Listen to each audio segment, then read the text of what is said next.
1 cup ಆಗುವಷ್ಟು ಜೋಳದ ಹಿಟ್ಟು ಹಾಗೆಯೇ ಒಂದೇ ಒಂದು ಟೊಮೆಟೊ ಇದ್ದರೆ ಸಾಕು. ತುಂಬಾ ರುಚಿಯಾಗಿರುವಂತಹ ಒಂದು ರೆಸಿಪಿನ ಮಾಡ್ಕೊಳ್ಬೋದು. ಹಾಗಾದರೆ ಬನ್ನಿ ತಡ ಮಾಡದೆ ರೆಸಿಪಿನ ಶುರು ಮಾಡೋಣ. ಇದನ್ನು ಮಾಡಲಿಕ್ಕೆ ಮೊದಲು ನಾನಿಲ್ಲಿ 1 ಗಡ್ಡೆ ಆಗುವಷ್ಟು ಬೆಳ್ಳುಳ್ಳಿನ ಸಿಪ್ಪೆ ತೆಗೆದು ತಗೊಂಡಿದ್ದೀನಿ. ಇದನ್ನು ಇವಾಗ ಸಣ್ಣ ಸಣ್ಣದಾಗಿ ಕಟ್ ಮಾಡ್ಕೊಂಡು ತಗೊಳ್ಬೇಕು. ನೋಡಿ, ಈ ರೀತಿಯಾಗಿ ಪೂರ್ತಿಯಾಗಿ ಸಣ್ಣ ಸಣ್ಣದಾಗಿ ಕಟ್ ಮಾಡ್ಕೊಂಡು ತಗೊಳ್ಳಿ. ಈ ರೀತಿಯಾಗಿ ಕಟ್ ಆದರೂ ಮಾಡ್ಕೋಬೋದು, ಇಲ್ಲಾಂದರೆ ಜಜ್ಜಿ ಸಹ ನೀವು ಇಲ್ಲೇ ಹಾಕ್ಕೊಳ್ಬೋದು. ಎಷ್ಟು ಸಣ್ಣದಾಗುತ್ತೋ ಅಷ್ಟು ಸಣ್ಣದಾಗಿ ನೀವು ಇದನ್ನು ಕಟ್ ಮಾಡಿಕೊಂಡು ಅಥವಾ ಜಜ್ಜಿ ತಗೊಳ್ಳಿ. ಬೆಳ್ಳುಳ್ಳಿ ಫ್ಲೇವರ್ನ ಸ್ವಲ್ಪ ಜಾಸ್ತಿ ಇಷ್ಟಪಡೋರು ಇನ್ನು ಸ್ವಲ್ಪ ಜಾಸ್ತಿ ಬೆಳ್ಳುಳ್ಳಿನ ಸಹ ನೀವು ಇಲ್ಲಿ ಹಾಕ್ಕೊಳ್ಬೋದು. ಇವಾಗ ನಾನಿಲ್ಲಿ ಒಂದು ಪ್ಯಾನ್ಗೆ ಸ್ವಲ್ಪ ಎಣ್ಣೆನ ಹಾಕ್ಕೊಳ್ತಾ ಇದ್ದೀನಿ. ಒಂದು 3 ರಿಂದ 4 ಚಮಚ ಆಗುವಷ್ಟು ಎಣ್ಣೆನ ಹಾಕ್ಕೊಳ್ಳಿ. ಎಣ್ಣೆ ಸ್ವಲ್ಪ ಬಿಸಿ ಆಗ್ತಿದ್ದಾಗೆ ಒಂದು ಅರ್ಧ ಚಮಚ ಆಗುವಷ್ಟು ಜೀರಿಗೆ ಮತ್ತು ಸಾಸಿವೆನ ಹಾಕ್ಕೊಳ್ತಾ ಇದ್ದೀನಿ. ಹಾಗೆಯೇ ಇದ್ರ ಜೊತೆಗೆ ಸ್ವಲ್ಪ ಕರಿಬೇವು ಸೊಪ್ಪು, 1 ಎಸಳಾಗುವಷ್ಟು ಕರಿಬೇವು ಸೊಪ್ಪನ್ನು ಹಾಕಿದ್ರೆ ಸಾಕಾಗತ್ತೆ. ಹಾಗೆಯೇ ಒಂದೇ ಒಂದು ಒಣಮೆಣಸಿನಕಾಯಿನ ಈ ರೀತಿಯಾಗಿ ಮುರಿದು ಹಾಕ್ಕೊಳ್ತಾ ಇದ್ದೀನಿ. ಹಾಗೆಯೇ ಇವಾಗ ತಾನೇ ಕಟ್ ಮಾಡಿರುವಂತಹ ಬೆಳ್ಳುಳ್ಳಿನೂ ಸಹ ಇದಕ್ಕೆ ಹಾಕ್ಕೊಳ್ತಾ ಇದ್ದೀನಿ.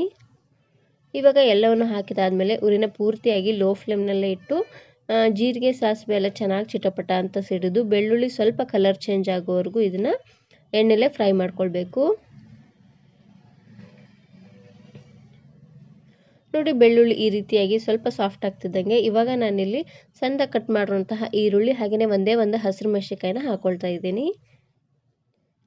ಇವಾಗ ಈರುಳ್ಳಿನೂ ಅಷ್ಟೇ ಸ್ವಲ್ಪ ಸಾಫ್ಟ್ ಆಗೋವರೆಗೂ ಇದನ್ನು ಬಾಡಿಸ್ಕೊಳ್ತಾನೆ ಬೇಯಿಸ್ಕೊಳ್ಬೇಕು. ಇದು ಪೂರ್ತಿ ಕೆಂಪದಾಗೆಲ್ಲ ಮಾಡ್ಲಿಕ್ಕೆ ಹೋಗ್ಬೇಡಿ, ಸ್ವಲ್ಪ ಸಾಫ್ಟ್ ಆದರೆ ಸಾಕಾಗತ್ತೆ. ನೋಡಿ, ಈರುಳ್ಳಿ ಈ ರೀತಿಯಾಗಿ ಸಾಫ್ಟ್ ಆಗ್ತಿದ್ದಂಗೆ ಇವಾಗ ನಾನಿಲ್ಲಿ ಒಂದು ಟೊಮೆಟೊನ ಹಾಕ್ಕೊಳ್ತಾ ಇದ್ದೀನಿ. ಚೆನ್ನಾಗಿ ಹಣ್ಣಾಗಿರುವಂತಹ ಟೊಮೆಟೊನ ಹಾಕ್ಕೊಳ್ಳಿ, ರುಚಿ ಅಂತೂ ತುಂಬಾ ಚೆನ್ನಾಗಿ ಬರುತ್ತೆ.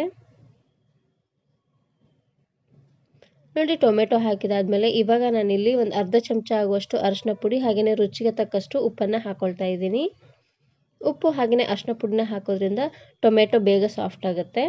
ಹಾಗೆಯೇ ಇದ್ರ ಜೊತೆಗೆ 1 ಚಮಚ ಆಗುವಷ್ಟು ಅಚ್ಕಾರದ ಪುಡಿನ ಹಾಕ್ಕೊಳ್ತಾ ಇದ್ದೀನಿ. ಎಲ್ಲವನ್ನು ಹಾಕಿದಾದ್ಮೇಲೆ ಚೆನ್ನಾಗಿ ಇದನ್ನು ಮಿಕ್ಸ್ ಮಾಡ್ಕೊಂಡು ತಗೊಳ್ಳಿ. ನಿಮಗೆ ಖಾರಕ್ಕೆ ಎಷ್ಟು ಬೇಕೋ ಅಷ್ಟು ಖಾರನೂ ಸಹ ನೀವು ಇಲ್ಲಿ ಹಾಕ್ಕೊಳ್ಬೋದು. ನಾನಿಲ್ಲಿ ಹಸಿರು ಮೆಣಸಿನಕಾಯಿ ಹಾಕಿದ್ದೀನಿ, ಹಾಗಾಗಿ ಸ್ವಲ್ಪ ಒಂದೇ ಒಂದು ಸ್ಪೂನ್ ಆಗುವಷ್ಟು ಅಚ್ಕಾರದ ಪುಡಿನ ಹಾಕ್ಕೊಳ್ತಾ ಇದ್ದೀನಿ. ನೋಡಿ, ಎಲ್ಲವನ್ನು ಹಾಕಿದಾದ್ಮೇಲೆ ಇವಾಗ ಮೇಲ್ಗಡೆ ಮುಚ್ಚಳನ ಮುಚ್ಚಿ ಉರಿನ ಪೂರ್ತಿಯಾಗಿ ಲೋ ಫ್ಲೇಮ್ನಲ್ಲೇ ಇಟ್ಟು ಟೊಮೆಟೊ ಸ್ವಲ್ಪ ಸಾಫ್ಟ್ ಆಗೋವರೆಗೂ ಇದನ್ನು ಬೇಯಿಸ್ಕೊಂಡ್ರೆ ಆಯಿತು. ಇವಾಗ ನೋಡ್ತಾ ಇರ್ಬೋದು ಟೊಮೆಟೊ ಎಲ್ಲ ಪೂರ್ತಿಯಾಗಿ ಸಾಫ್ಟಾಗಿ ಬೆಂದಿದೆ. ಇವಾಗ ಸ್ಪೂನಿನ ಸಹಾಯದಿಂದ ಈ ರೀತಿಯಾಗಿ ನೀಟಾಗಿ ಸ್ಮ್ಯಾಶ್ ಮಾಡ್ಕೊಂಡು ತಗೊಳ್ಳಿ. ಇದು ಪೂರ್ತಿಯಾಗಿ ಗೊಜ್ಜು ಥರ ಆಗಬೇಕು ನೋಡಿ, ಅಲ್ಲಿವರೆಗೂ ಇದನ್ನು ಸಾಫ್ಟಾಗಿ ಮಾಡ್ಕೊಳ್ಬೇಕು. ಈ ರೀತಿಯಾಗಿ ಮಾಡೋದ್ರಿಂದ ಇದರಲ್ಲಿರುವಂಥ ಹುಳಿ ಎಲ್ಲ ಚೆನ್ನಾಗಿ ಬಿಟ್ಕೊಡುತ್ತೆ. ನೋಡಿ, ಈ ರೀತಿಯಾಗಿ ಸಾಫ್ಟಾಗಿ ಟೊಮೆಟೊನ ಬೇಯಿಸ್ಕೊಂಡಿದ್ದಾದಮೇಲೆ ಇವಾಗ ನಾನಿಲ್ಲಿ 1 ಕಪ್ ಆಗುವಷ್ಟು ಬೇಳೆನ ಹಾಕ್ಕೊಳ್ತಾ ಇದ್ದೀನಿ. ಬೇಳೆನ ಚೆನ್ನಾಗಿ ತೊಳೆದು ಅದಕ್ಕೇ ಒಂದು ಅರ್ಧ ಚಮಚ ಆಗುವಷ್ಟು ಅರಿಶಿನ ಪುಡಿನ ಹಾಕ್ಕೊಂಡು ಕುಕ್ಕರಲ್ಲಿ ಒಂದು 3 ರಿಂದ 4 ವಿಸಿಲ್ ಕೂಗಿಸಿ ತಗೊಂಡಿದ್ದೆ. ಪೂರ್ತಿ ನುಣ್ಣದಾಗೇನು ಮಾಡ್ಕೊಂಡಿಲ್ಲ, ಸ್ವಲ್ಪ ಸಾಫ್ಟಾಗಿ ಬೇಳೆನ ಬೇಯಿಸ್ಕೊಂಡು ತಗೊಂಡಿದ್ದೀನಿ. ಹಾಗೆಯೇ ಇದ್ರ ಜೊತೆಗೆ 1 ಚಮಚ ಆಗುವಷ್ಟು ಸಾಂಬಾರು ಪುಡಿ ಮಸಾಲಾನ ಹಾಕ್ಕೊಳ್ತಾ ಇದ್ದೀನಿ. ಎಲ್ಲವನ್ನು ಹಾಕಿದಾದ್ಮೇಲೆ ಇವಾಗ ಒಂದು ಸರ್ತಿ ಚೆನ್ನಾಗಿ ಇದನ್ನು ಮಿಕ್ಸ್ ಮಾಡ್ಕೊಂಡು ತಗೊಳ್ಬೇಕು. ನೋಡಿ, ಈ ರೀತಿಯಾಗಿ ಮಿಕ್ಸ್ ಮಾಡಿದಾದ್ಮೇಲೆ ಇವಾಗ ನಾನಿಲ್ಲಿ ಸ್ವಲ್ಪ ನೀರನ್ನು ಹಾಕ್ಕೊಳ್ತಾ ಇದ್ದೀನಿ. ನಾನಿಲ್ಲಿ ಒಂದು ಅರ್ಧ ಗ್ಲಾಸ್ ಆಗುವಷ್ಟು ನೀರನ್ನು ಹಾಕ್ಕೊಳ್ತಾ ಇದ್ದೀನಿ.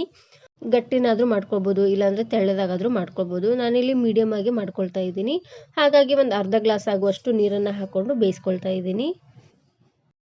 ನಾನು ಇದೇ ರೀತಿ ಬಹಳಷ್ಟು ಸಾಂಬಾರ್ ರೆಸಿಪೀಸ್ನ ಅಪ್ಲೋಡ್ ಮಾಡಿದ್ದೀನಿ. ವಿಡಿಯೋ ನೋಡಿಲ್ಲ ಅಂದರೆ ಈ ವಿಡಿಯೋ ಕೊನೆಯಲ್ಲಿ ಹಾಕಿರ್ತೀನಿ, ನೋಡಿ ಚೆಕ್ ಮಾಡಿ. ನೋಡಿ, ಈ ರೀತಿಯಾಗಿ ಮಿಕ್ಸ್ ಮಾಡಿದಾದ್ಮೇಲೆ ಲಾಸ್ಟಲ್ಲಿ ಸಣ್ಣದಾಗಿ ಕಟ್ ಮಾಡಿರುವಂತಹ ಕೊತ್ತಂಬರಿ ಸೊಪ್ಪನ್ನು ಹಾಕ್ಕೊಳ್ತಾ ಇದ್ದೀನಿ.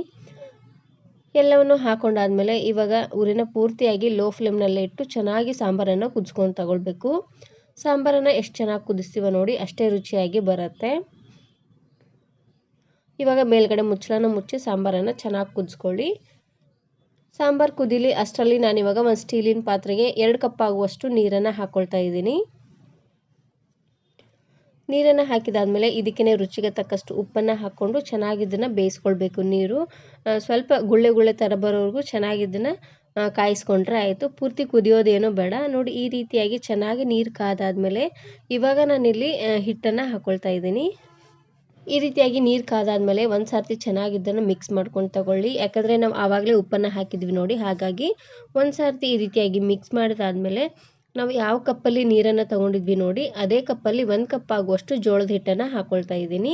ಹಿಟ್ಟನ್ನು ನೋಡಿ ಈ ರೀತಿಯಾಗಿ ನಿಧಾನವಾಗಿ ಹಾಕ್ಕೊಳ್ಬೇಕು, ಇಲ್ಲಾಂದರೆ ಗಂಟು ಗಂಟು ಆಗಿಬಿಡತ್ತೆ. ನೋಡ್ತಾ ಇದ್ರಲ್ವ, ಇದು ಪೂರ್ತಿಯಾಗಿ ಒಟ್ಟುಗೂಡಬೇಕು. ಆ ರೀತಿಯಾಗಿ ಹಿಟ್ಟನ್ನು ಹಾಕೊಂಡು ತಗೊಳ್ಳಿ. ಇವಾಗ ಉರಿನ ಪೂರ್ತಿಯಾಗಿ ಲೋ ಫ್ಲೇಮ್ನಲ್ಲೇ ಇಟ್ಟು ಚೆನ್ನಾಗಿ ಇದನ್ನು ಕುದಿಸ್ಕೊಂಡು ತಗೊಳ್ಬೇಕು. ಹಿಟ್ಟನ್ನು ಹಾಕಿದಾದ್ಮೇಲೆ ಒಂದು ಸಾರ್ತಿ ಈ ರೀತಿಯಾಗಿ ಅಲುಗಾಡಿಸ್ಬೇಕು. ನೋಡ್ತಾ ಇದ್ದೀರಲ್ವ, ಈ ರೀತಿಯಾಗಿ ಮಾಡೋದ್ರಿಂದ ಹಿಟ್ಟು ಪಾತ್ರೆಗೆ ಅಂಟ್ಕೊಳ್ಳೋದಿಲ್ಲ, ಹಾಗೆಯೇ ಗಂಟು ಥರ ಆಗೋದಿಲ್ಲ. ಇವಾಗ ಲೋ ಫ್ಲೇಮ್ನಲ್ಲೇ ಇಟ್ಟು ಒಂದು 2 ರಿಂದ 3 ನಿಮಿಷವರೆಗೂ ಚೆನ್ನಾಗಿ ಇದನ್ನು ಕುದಿಸ್ಕೊಂಡು ತಗೊಳ್ಳಿ. ನೋಡಿ, ಈ ರೀತಿಯಾಗಿ ಚೆನ್ನಾಗಿದು ಕುದ್ದಾದ್ಮೇಲೆ ಇವಾಗ ನಾನಿಲ್ಲಿ ಒಂದು ಕೋಲಿನ ಸಹಾಯದಿಂದ ಮುದ್ದೆನ ತಿರುಕೊಳ್ತಾ ಇದ್ದೀನಿ. ನೋಡ್ತಾ ಇದ್ದೀರಲ್ವ, ಕೈ ಬಿಡದಂಗೆ ಕಂಟಿನ್ಯೂಸ್ ಆಗಿ ಇದನ್ನು ತಿರ್ಸ್ಕೊಂಡು ತಗೊಳ್ಬೇಕು, ಇಲ್ಲಾಂದರೆ ಗಂಟು ಆಗಿಬಿಡತ್ತೆ. ಈ ಟೈಮಲ್ಲಿ ಉರಿನ ಪೂರ್ತಿಯಾಗಿ ಲೋ ಫ್ಲೇಮ್ನಲ್ಲೇ ಇಟ್ಟು ಇದನ್ನು ತಿರ್ಸ್ಕೊಳ್ತಾ ಬನ್ನಿ.